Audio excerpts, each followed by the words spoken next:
Hi అండి, welcome to Shravani Kishore's family channel. ఈరోజు నన్ను దేవి గారు పండు తాంబూలానికి పిలిచారండి.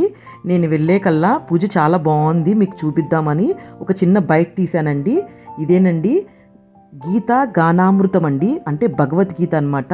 భగవద్గీతలోని 18 అధ్యాయాలకి అధ్యాయానికి ఒకటి చొప్పున 18 రకాలు ఉన్న తాంబూలాలు 18 అధ్యాయాలకి దేవుడి దగ్గర పెట్టి అదే 18 తాంబూలాలు 18 మందికి వాయనంగా ఇస్తారండి.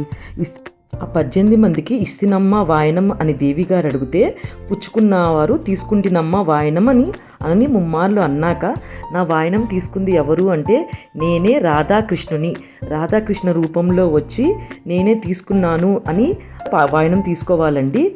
చాలా బాగా జరిగిందండి.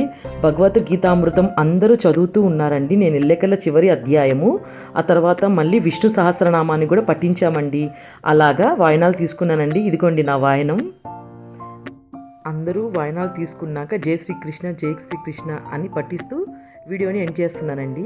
అండ్ వాయనంలో భగవద్గీత, చిన్ని కన్నయ్య ఆయన డ్రెస్ వేసుకుని ఉన్నారు, కింద ప్లేటు, తులసి ముక్క, ఫ్లూటు, అలాగే ఇంట్లో చేసిన ప్రసాదము, జాకెట్ ముక్క, పండు తాంబూలం, ఒక 5 రూపాయల దక్షిణ, కొబ్బరికాయ, ఆవు పాలు, ఆవు పెరుగు, ఆవు వెంట చిన్న ముంతలో పెట్టించారండి.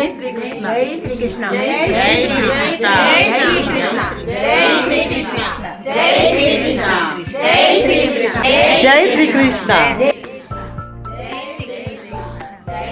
ఇలా పూర్తి అయిందండి. థ్యాంక్ యూ ఫర్ వాచింగ్ అండి. జై శ్రీకృష్ణ.